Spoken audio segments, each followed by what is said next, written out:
And the reason it's important is because what we're going to talk about tonight is a world which apparently, if I'm reading my friend Joseph correctly in his brilliant new book, which we're going to talk about at great length, which goes into the background of 9/11.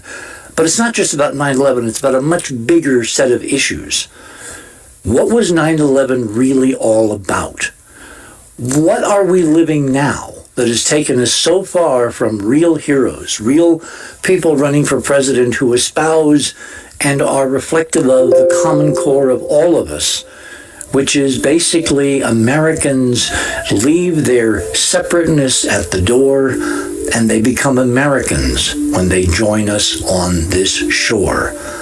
That concept, Americans as a tremendous melting pot of people from all over the world, that has been lost in the current discourse by political representatives who are claiming they want to represent us, and they don't seem to know us at all.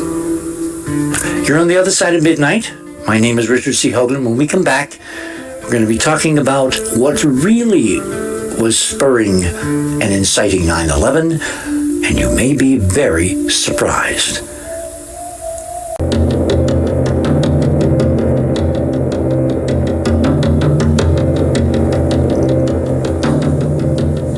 And we are back. You know, there are times when I wonder if we're constantly living in dividing timelines. Because this is not the history that I thought I was going to be living. And I think we're going to get into some of the larger issues about who is trying to guide history, and do they pick certain times because that's when, in terms of this physics we're also going to describe and discuss, that's when you actually can move the river.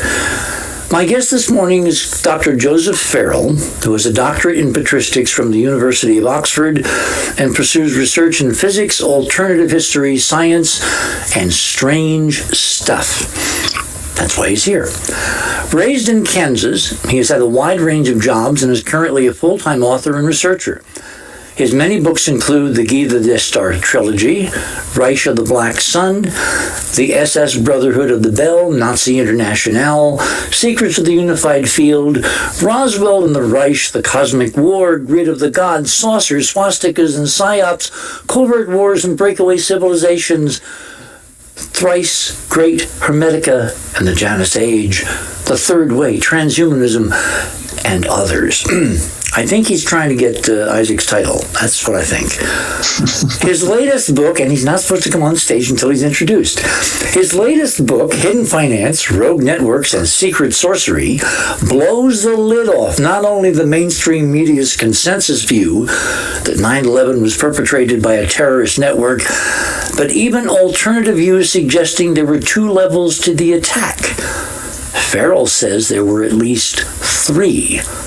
The Twin Towers were downed by the force of an exotic energy weapon, one similar to the Tesla energy weapon suggested by Dr. Judy Wood, and also ties together the tangled web of missing money, secret technology, and involvement of portions of the Saudi royal family.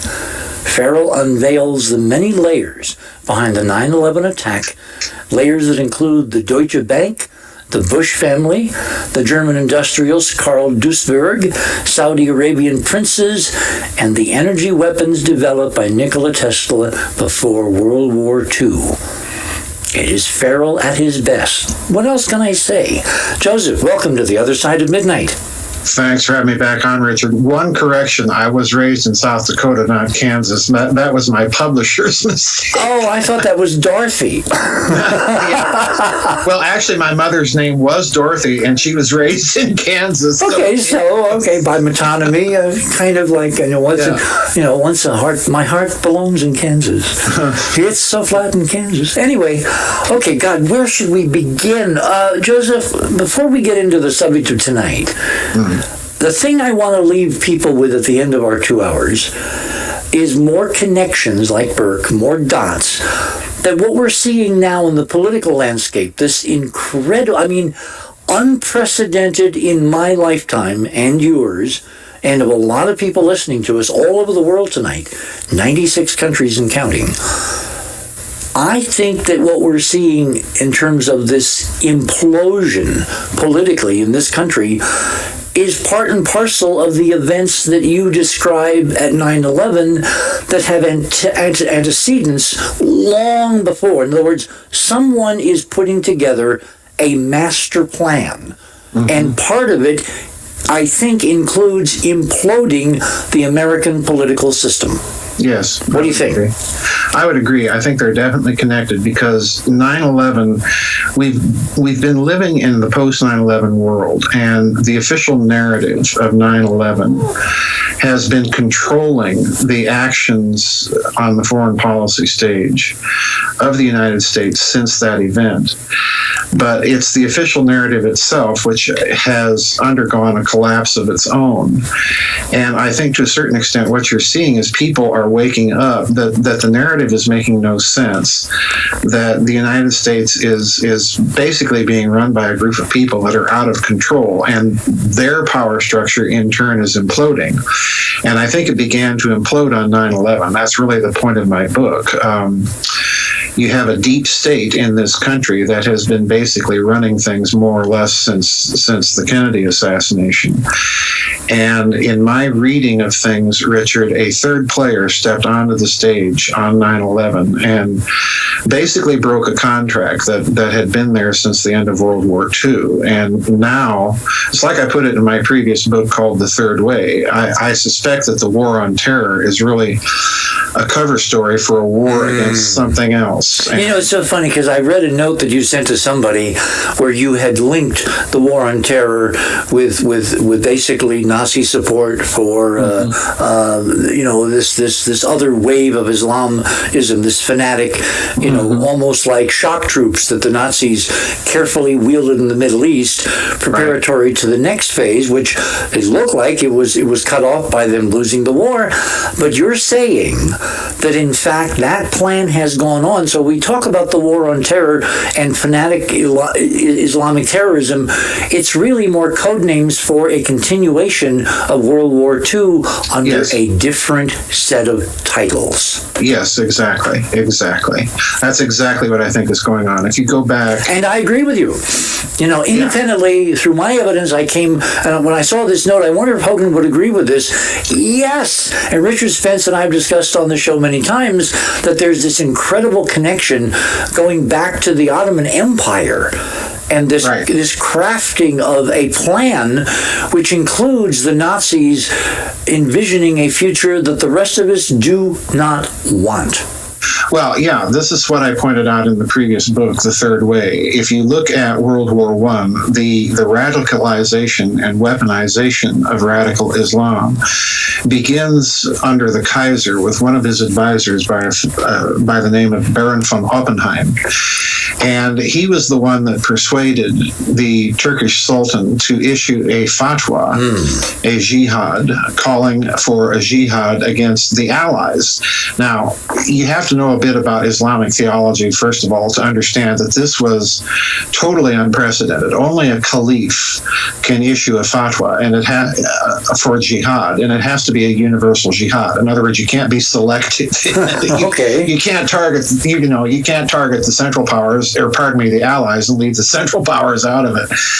But von Oppenheim began this process of weaponizing radical strains of Islam, and that certainly continued, as we both know, under the Nazis. You had al-Husseini raising...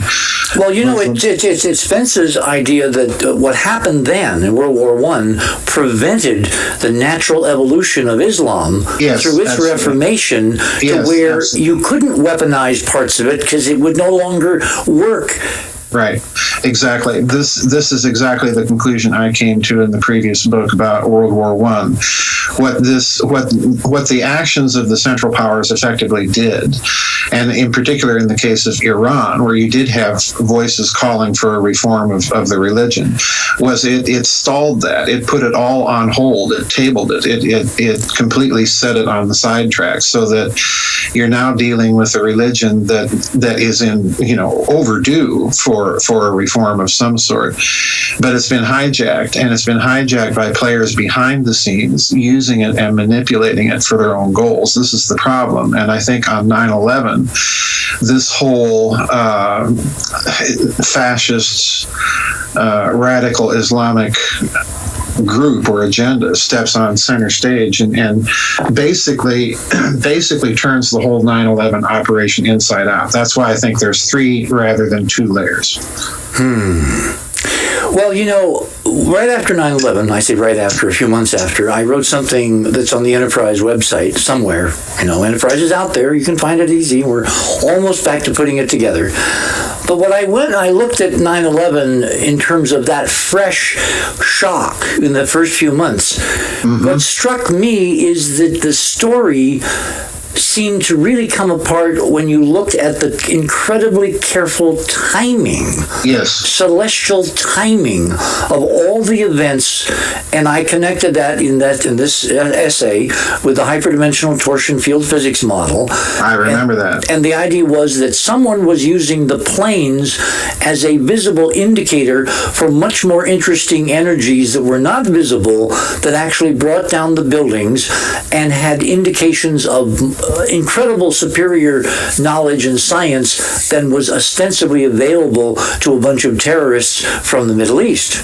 Oh, yeah, here. I began to question the 9/11 narrative on the day itself. When the second plane struck the second tower, I knew that we were under attack. When the towers came down, I began to get suspicious of the whole terrorist narrative because, pardon me, if the goal was simply to stage a terrorist attack in order to project American power into the Middle East, simply flying planes into the buildings would have been enough to do that. Absolutely. Big gaping holes, fires raging for weeks. Right.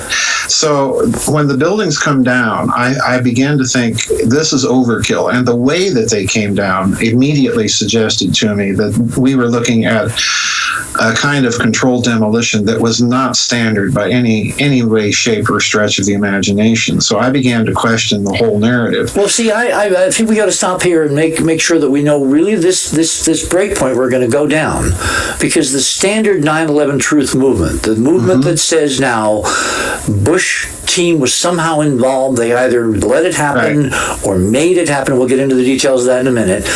But they basically, the approach of the 9/11 truthers is that yes, there was a plot, yes, it was politically fostered from inside the Bush administration, but it involved totally conventional technology like putting demolition charges on every damn floor in 2 world-class towers higher than anything else on the planet, and no one suspecting, because you can't put them in years before. You got to put them in within a few months, otherwise the explosives go bad. If you have one floor that doesn't work, the whole thing is out of sync, and your planned demolition will not work. And so the 9/11 truth people are kind of caught, I think, in this cul-de-sac, which is they know the current story is not true. They know there's got to be other truth that's out there, but within their universe of possibilities, they cannot go the extra step to understand how big this was and is. Well, let's look at that for a moment. Let's look at the 9/11 truth community and the way the story evolved, because the commonplace in the 9/11 truth community is that you have 2 and only 2 layers. You've got the public layer of the patsies flying the planes into the buildings and therefore taking the fall. Radical Islam takes the fall. We've got to go chase down the terrorists. Then you've got a deeper level, the American deep state, or a rogue network within it, I would think is probably the more proper interpretation, and that they pulled all of this off. But the problem here, Richard, that I see and have always seen is if you look at the 9/11 truth community and the way that they handle the mechanism of the demolition of the Twin Towers, if you assume there's only one deeper player, then you're assuming that there's only one mechanism in play. But in fact, you have at least 4 different versions of controlled demolition. You've got standard explosives, you've got nanothermite, you've got mini nukes, and then you've got some sort of exotic energy weaponry technology. If you assume that there is more than one player and that there's a third level that has penetrated the second deep state level or rogue network level, then they might be using a different technology. So you might, in fact, see more than one mechanism in play in the destruction of the Twin Towers. And simultaneously. Simultaneously.